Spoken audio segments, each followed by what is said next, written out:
Well, and good morning. My name is Brian Cater. I am a historian, author, writer, and this is my home. I have a couple little names for this historic house, one of which happens to be the Borough, a little play on the town in which I live. And many names, and I am very, very lucky and blessed to have a very independent and unique lifestyle, mostly founded on my horses and my writing as my daily routine. And I would gladly welcome you in to take a look at this house, in which I have taken back. I do not have its correct built day, but I have taken it back to the early 1830s. This is the earliest reference that I've documented and found on the house, and hope to find the actual build day. With that being said, come right on in. As you step in here, the first room is what is currently the kitchen. I do have the additions of modern amenities, so I cannot claim a perfect 19th century living lifestyle, but I try to keep these minimal and have restored the house to its original status as much as possible. I emphasize I'm a historian and a writer, not a contractor, not a builder, so doing everything myself, less electric, thank you, Dad. Everything in restoration was all completely done by myself. Some things still absolutely original in the house is that these are the original 1830s or older cabinets here in the kitchen, running underneath the countertop, and the cabinets over here on the right. These are all absolutely original to the house. Inside, I have made some additions for comfort and adding to it. These are not original cabinets, but again, to give the open feeling of this room to as close to historical accuracy as possible with the modern amenities for life. We've now entered what is the dining room. Again, restoration. This house was a long time suffering rental, so much work, so much had to be taken out, absolutely gutted. And again, some liberties that I've taken that perhaps would not be, because of no images in the 1830s. I don't know exactly what the house looked like at that point in time, which I'd like to duplicate. But once again, this room has been done with all period correct, with a mixture of amenities. And once again, the dining room. We've now entered what would be called by most modern individuals the living room. In period correct terminology, this would have been the parlor, and I prefer the parlor. Once again, this had terrible layers and layers and layers of drops, modern day drop ceiling. Gutted this completely out, exposed these hemlock boards, in which you can see the unique length that replacement boards of this exact are genuinely impossible, that they are no longer made this way. There are certain parts along the rafters where you can see the actual period correct vertical water-driven blade, which would have been made to make these planks.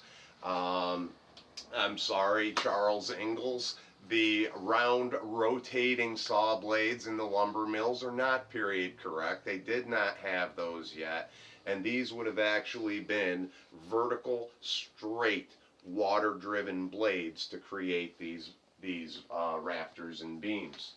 Another thing genuinely and completely uncovered, once again, hemlock, and once again, actual cuts. These particular cuts, lengths, etc., would not even be perfectly reproduced or duplicatable in today's industries. And this is all exposed original inside walls here. Another thing, probably predictably, and when bought the house, covered in paints and lead paints. These are actual chestnut moldings on the windows and the door that we will approach. And once again, these were all sanded down, taken back to original condition and stained. And chestnut, once again, at one point in time, had been common in the area, and it is virtually extinct and unavailable in today's day and age. As we continue on to another side of the parlor, once again, installing simple bookshelves, keeping things simple to the point that would have predominantly been used in the period. Once again, I'm a writer and historian, not a woodworker, so simple, pure is what I try to do with a great deal of the house. I like to consider myself a simplest, non-material, minimalist, if you will. Things of purpose, things of use, not just things that use up space or particular collectibles. My one exception to that is my little field piece or artillery collections. I do collect artillery pieces. Actually, even some of these, few of these little pieces here are actually firing pieces. And artillery of all sorts is my one exception of my one little collection that, unless I need these for home defense, they really serve just collection, pleasure, and always in my travels, book signings, etc. My eyes are always open for new pieces to add, as are also included in the bookshelf. This lower room I converted into the bathroom. Once again, with the modern amenities. Not opposed to an outhouse, but I don't have one here, and wintertime, you know, this is rather preferable. Once again, certain rooms I felt the need of actually drywalling, putting original for the bathroom, spackling, ceiling, etc., so forth, and you know, creating rooms hopefully with a very earthly, homey, fitting style, with again that combination of living comfort. Throughout the house, I do have very notable antiques that I put in again for that earthly, homey feel. And wherever possible, I try to keep in a certain sense of both comfort and historical relevance or assimilation too. The period correct still staircase, as you can tell, is common in 19th century. Rather narrow, rather simple. The staircase which leads to the second floor. And of course the historical marker here, just with all of its historical importance. And I like taking down to the original interior component where possible in some places. Needless to say, walling, drywall, non-period correct in certain places for the house's cleanliness and livability. And one thing I chose to completely avoid during my planing is the image of this paperwork, this wallpaper. This is not 19th century wallpaper by any means, but to the best of my abilities, I would say this is anything from perhaps 1915 to 1940. And there was a certain desire in my place to at least leave an existing portion of that, just for a little bit of the horse's integrity. When I did gut the house, I had an idea of a book called Muskets in the Wall.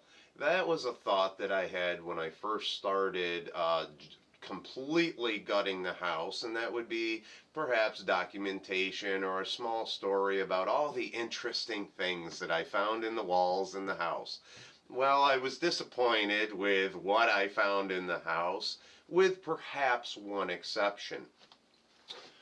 And if we look up here, two of the things that I found within the walls is Exhibit A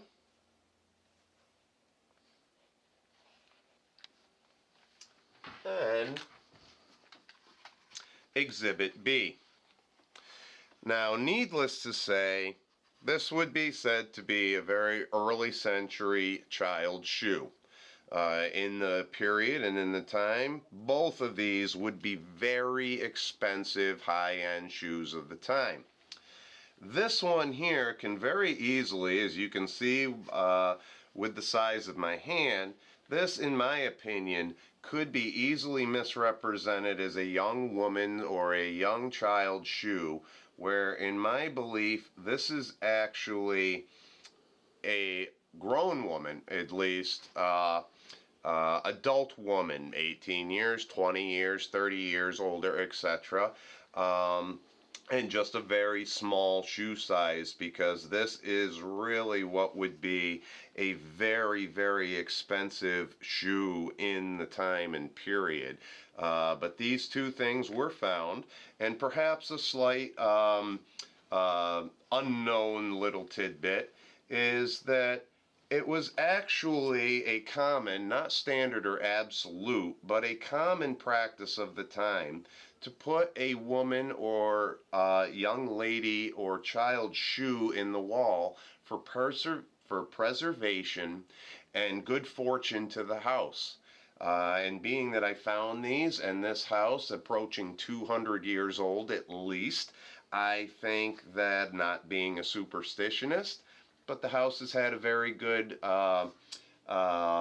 existence and survival, and I felt that the house was very thankful with what I did to it, to where these will remain in the house forever, and hopefully continue to bring on the prosperity and survival of the home. I'd like to introduce you to the lady of the house. Her identity, who she is, if there's any tie to the house itself, is unknown. But this is a very late 18th, early 19th century image. Frame, canvas, hand-painted, etc. All completely original, unaltered, not restored.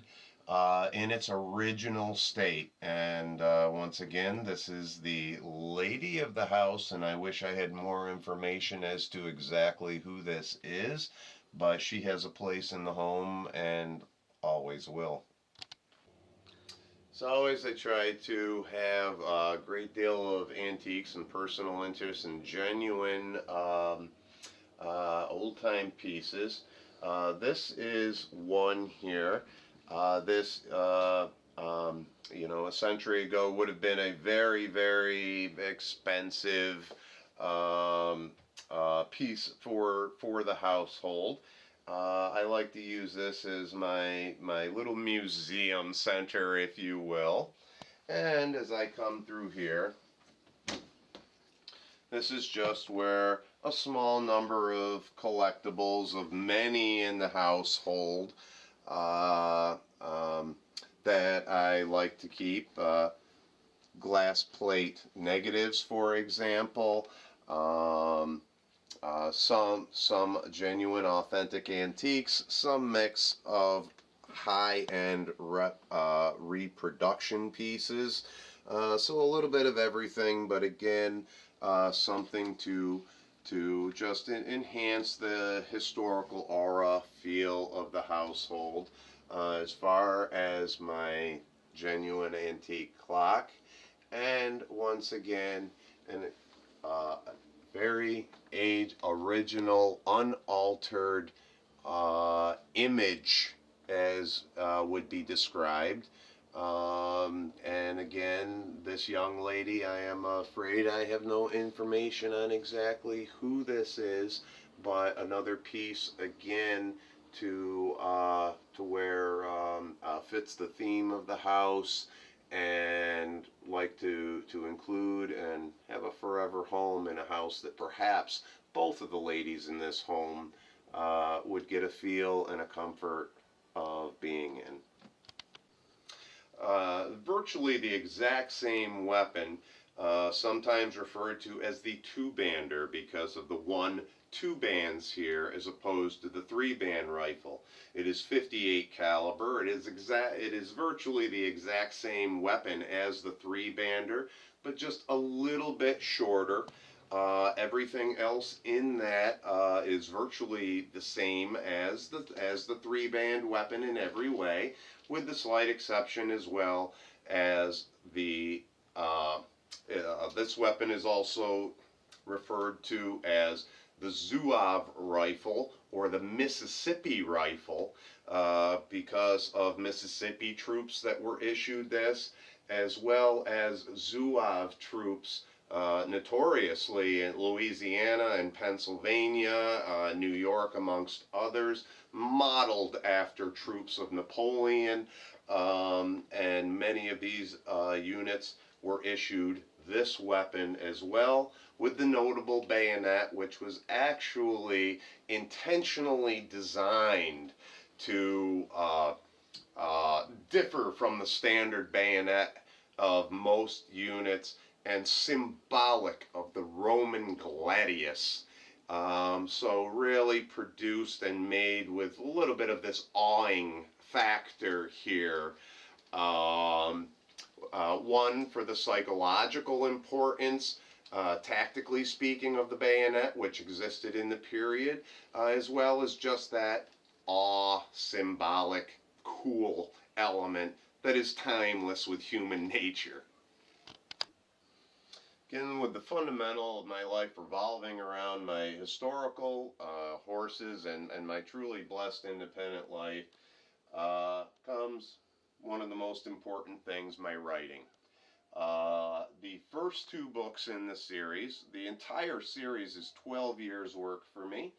These are the first 2 books in the series, and this book can be found with the very unique book series / author Facebook page, https://www.facebook.com/a brotherhood-in-blood.